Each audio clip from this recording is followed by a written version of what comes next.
The aroma of spices and sizzling onions wafted through the streets of Lagos every morning, announcing the beginning of another busy day at B's kitchen. People from all walks of life, traders, office workers, artisans, and even students, flocked to her small restaurant, eager to taste the magic that Ba had created. Ba's culinary journey began in her mother's kitchen, where she spent countless hours as a child watching her mother steam pots of soup and pound yam with effortless grace.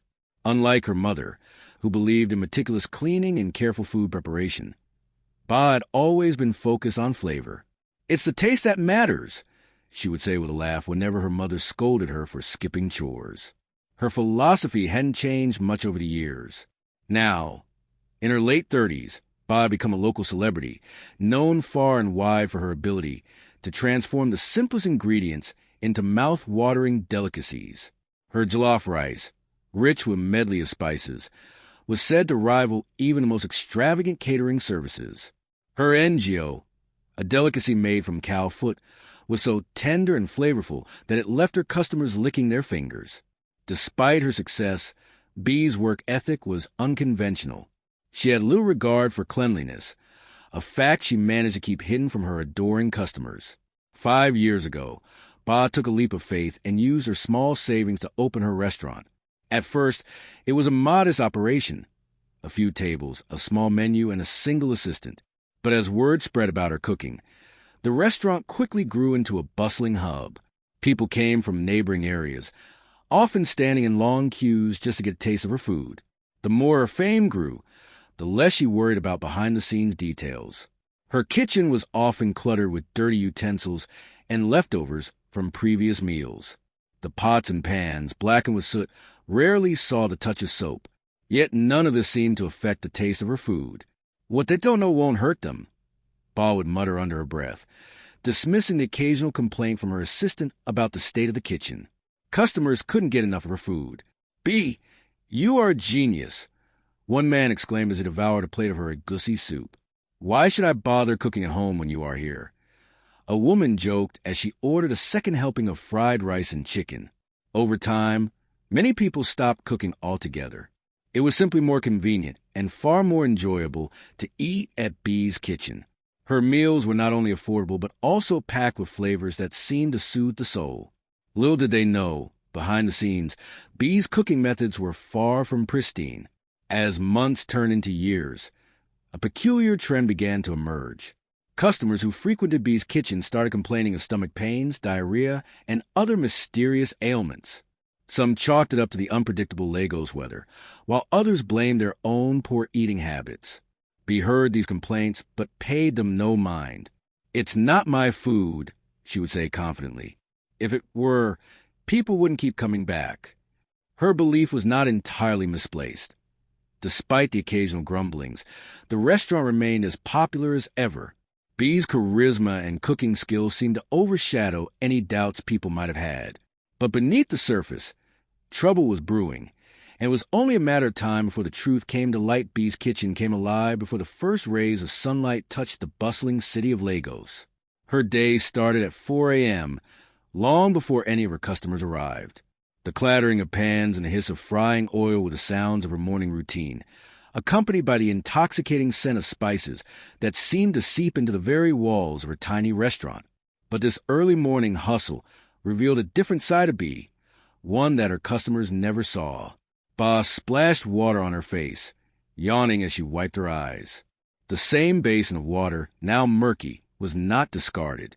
Instead, she placed it on the counter, dipped her hands in to clean off some pepper stains from the night before, and absent-mindedly flicked the droplets onto the floor. The water wasn't thrown out. She poured it into a large pot that would later boil yams for her special yam porridge. Her attention turned to a giant spoon resting on the counter, blackened at the edges from years of use.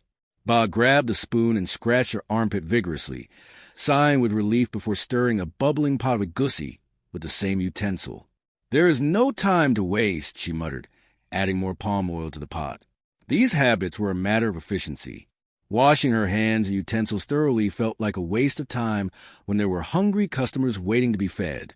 "The fire will kill the germs," she always told herself, convinced that the heat from her cooking was enough to make everything clean. The kitchen itself was a far cry from the clean, welcoming dining area outside. The counters were cluttered with containers of half-used spices, open bags of rice, and bowls of chopped vegetables. Flies buzzed lazily around a pile of leftover fish heads on the floor, which we had intended to throw out but never got to. The refrigerator, an ancient model that barely kept its contents cool, was packed with meat and sauces, some of which had been there for weeks. The overpowering smell of decaying food hit anyone who dared to open it. Despite all this, Bee's food came out tasting divine, a fact that baffled anyone who saw her workspace. Her assistant, Shade, had once suggested hiring a cleaner, but Bee had dismissed the idea. What do we need a cleaner for? People come here for my cooking, not for how shiny the floor is. By 7 a.m., customers began trickling into the restaurant, oblivious to the chaos in the kitchen. Ba greeted them warmly, her smile bright and infectious. She moved between tables, laughing and chatting as she served steaming plates of jollof rice, umla, and her NGO. One regular customer, Mr. S., sang her praises to anyone who would listen. Ah, Bee's food is medicine to the soul. You eat here and forget all your sorrows. But not everyone was as enthusiastic. A few customers had begun to notice a pattern: frequent stomach upsets after eating at Bee's kitchen. Yet they brushed it off, blaming their ailments on other factors. It's probably the CI I ate last night, one man said to his wife after spending the night doubled over in pain. Yes, Bee's food can't be the cause, she replied. Her cooking is too good to hurt anyone. And so, the reputation of Bee's kitchen remained intact. For now, as months passed, reports of sickness grew more frequent. Shade, the assistant, started to feel uneasy. She had noticed some of Bee's habits, but didn't dare confront her boss directly. One day, she tentatively suggested, "Madam, maybe we should start cleaning more often. People are complaining of stomach pains." Bee waved her off. Nonsense. It's not our food. People are always looking for someone to blame. If there was a problem, why are they still coming here? Shade had no answer. Bee's logic seemed sound. After all, the restaurant was still packed every day. But deep down, she couldn't shake the feeling that something was wrong. As Ba continued to churn out her beloved dishes, she remained blissfully unaware of the storm brewing on the horizon. Her customers still sang her praises, but whispers of doubt had begun to spread.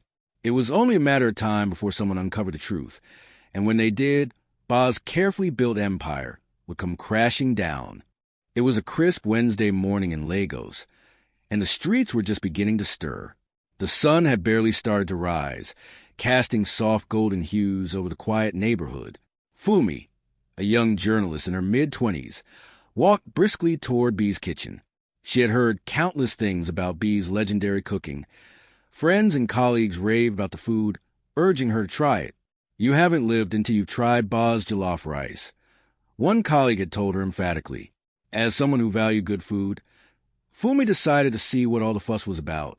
But her packed schedule as a budding journalist left her with little free time, so she chose to visit the restaurant at dawn, before the morning rush began.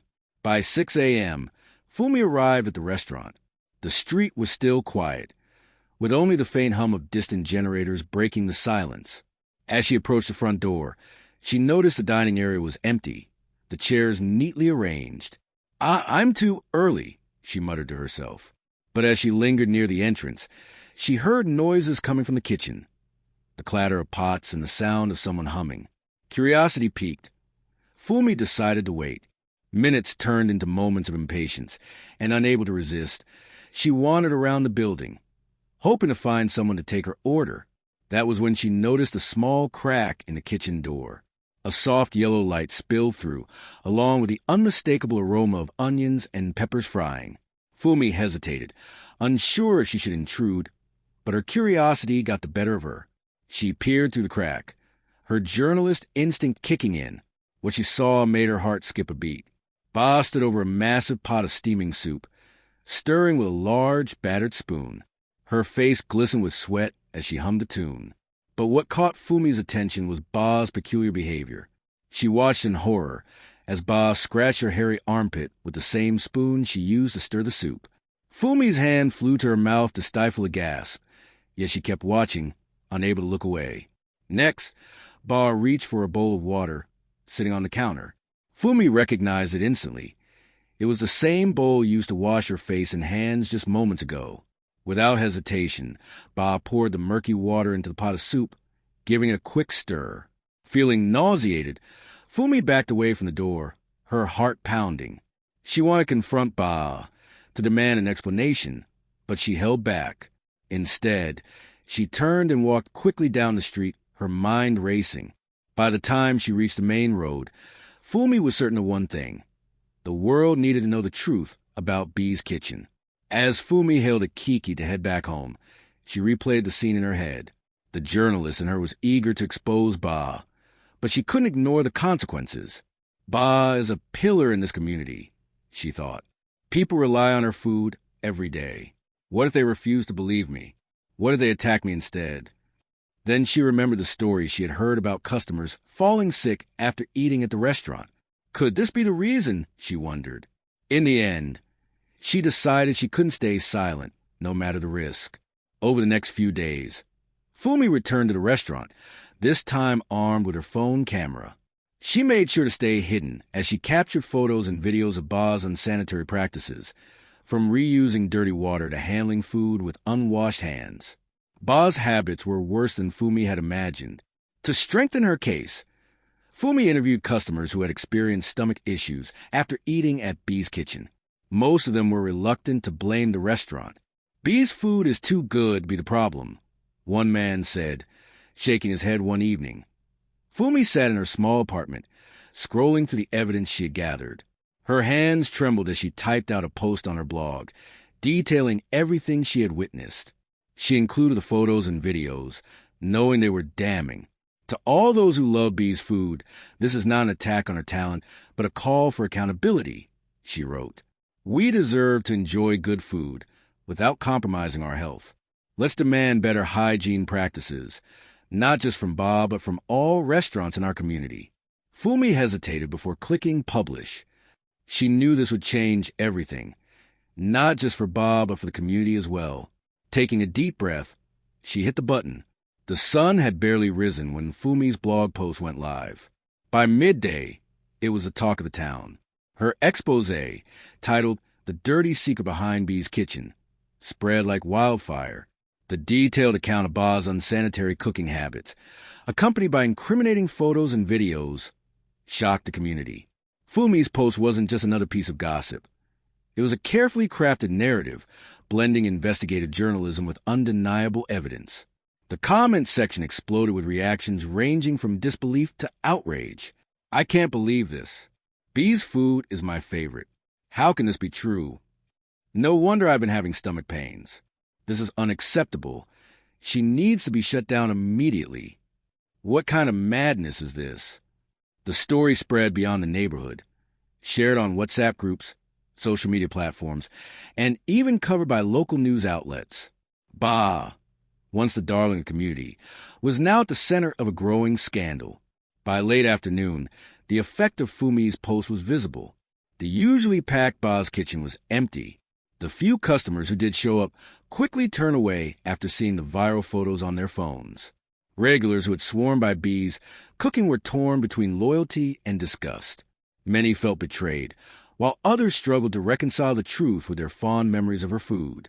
It's like finding out your favorite jollof rice was cooked in a gutter, one man said bitterly to his friend. In the market, traders gossiped loudly about the scandal, and mothers warned their children to avoid the restaurant, while some people openly mocked Ba's fall from grace. Inside the now empty restaurant, Ba sat slumped at one of the tables, staring blankly at her phone. She had read Fumi's post, seen the photos and videos. Each word felt like a dagger to her heart. Shade, her assistant, stood awkwardly nearby, unsure what to say. Madam, people are outside. They're saying things, she said hesitantly, glancing at the growing crowd near the entrance. Ba waved her off. Leave me, she muttered, her voice heavy with defeat. She couldn't deny the evidence. It was all true. Her unsanitary habits, which she had dismissed as harmless, were now public knowledge. The shame was overwhelming. Meanwhile, Fumi wasn't entirely spared from the fallout. Though many praised her courage, Others accused her of ruining a beloved institution. "How can you destroy someone's livelihood like this?" one commenter wrote under her blog post. Fumi received angry messages from loyal fans of B's Kitchen who refused to believe the story. Some even accused her of fabricating the evidence. But despite the criticism, Fumi stood firm. "This isn't about tearing Ba down," she responded in one comment. "It's about holding her accountable. Everyone deserves clean, safe food." By the evening, a small crowd had gathered outside B's Kitchen. Some were there out of curiosity, while others came to confront Ba directly. They shouted questions and accusations, their voices growing louder as the hours passed. "Ba, come out. We need answers. Is it true you've been using dirty water to cook? No wonder my children were sick." Last month, inside the restaurant, Ba felt trapped. She peeked through the window and saw the crowd. Whispers of anger reached her ears, and she knew she couldn't hide forever. Shade approached her cautiously. "Madam, maybe you should talk to them," she suggested. Ba shook her head. "What will I say? They've already made up their minds." As the noise outside grew louder, Ba realized she had two choices: deny everything and hope the storm passed, or take responsibility for her actions. The latter option terrified her, but deep down, she knew it was the only way forward. Taking a deep breath, Ba stepped outside. The crowd quieted as she emerged, their eyes fixed on her. "I know you are all angry," Ba began, her voice trembling, "and you have every right to be. You've seen what Fumi has exposed, and it's true." A murmur ran through the crowd. Ba continued, her eyes glistening with tears. "I never meant to harm anyone. I thought the taste of my food would make up for everything. I see now that I was wrong. I failed you all, and for that, I am deeply sorry." Her words hung in the air, heavy with sincerity. The crowd's reactions were divided. Some softened, moved by her apology. "Well, at least she's admitting it," one woman said quietly. But others were less forgiving. "Sorry doesn't fix the damage you've done," a man shouted angrily. Ba nodded, accepting the criticism. "You're right," she said. "I can't undo the harm, but I promise to do better. I will shut down this restaurant and work on improving myself. When I come back, if I come back, it will be with a clean kitchen and a clean conscience." With that, she turned and walked back inside, leaving the crowd to disperse over the next few days. B's Kitchen remained closed. The once vibrant restaurant was now a ghost town, its doors locked and windows shut. The scandal left a lasting impact on the community, sparking conversations about food hygiene and accountability. The dust of the scandal settled slowly over Lagos. For days, the streets were filled with whispers about B's Kitchen. The once thriving restaurant, now abandoned, had its colorful sign fading in the hot Lagos sun.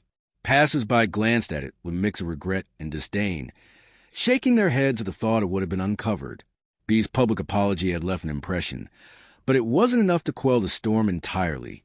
Her admission of guilt had sparked conversations about hygiene in food businesses, prompting customers to scrutinize other vendors more closely. Local health inspectors, spurred into action by the uproar, began visiting other food vendors in the area. Several stores were shut down for violating hygiene standards, initiating a broader reckoning within the community. Though Fumi's expose was widely praised, it also brought her unexpected challenges. Some members of the community accused her of ruining Ba's livelihood. "You could have handled it differently," one man told her during an interview for a follow-up piece. Now she's out of a job, and people are still falling sick from other food vendors. What did you really achieve? Fumi struggled with this criticism. She knew her intention had been good, but the aftermath felt more complicated than she had anticipated. She resolved to do more than just expose problems. She wanted to help create solutions. For Ba, redemption began with education. She enrolled in a food safety course offered by a local organization, determined to learn everything she had once ignored. The classes were tough, and Ba found herself sitting among younger students who often snickered at her lack of knowledge. But she persevered. She also began volunteering at a community kitchen, working under the supervision of trained chefs.